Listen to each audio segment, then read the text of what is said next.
Chapter 20. Angelica woke up.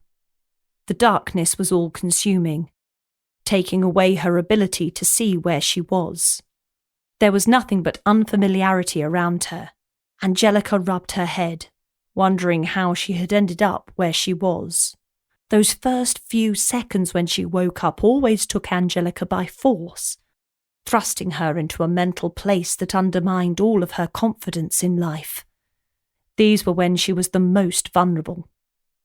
Angelica hated feeling vulnerable, but she knew it was part of life. Putting herself in dangerous situations was a small window into the life her brother Augustine lived. She wanted a piece of that life. Angelica was starting to learn that you couldn't have a small piece of a life like that. It was all or nothing. You couldn't just take a time out and walk away. The demons that you investigate followed you. Timeouts didn't exist. She reached into her pocket for her phone, clicking the button for the torch. Immediately, she knew where she was.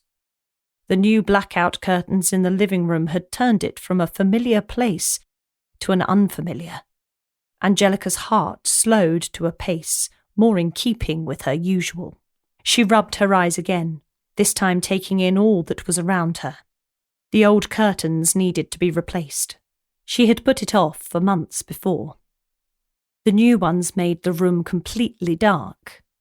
The old ones were threadbare, showing more light than dark. Angelica had inherited the old ones from whoever owned the place before, and when she moved in, cash was an issue, so she kept everything that was left behind. But now things had gotten more secure, she felt able to loosen the purse strings and spend some cash on things like blackout curtains. She stood up and felt groggy, like she'd been out for a drink the night before. Angelica didn't drink to oblivion any longer. When she was with Patty, drinking copious amounts of alcohol helped her forget the miserable life he inflicted on her.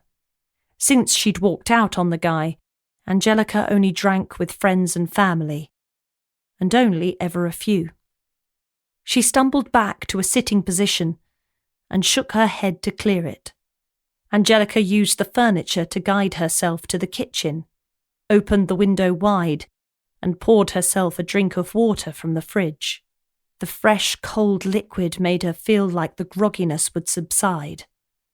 She walked upstairs for a shower.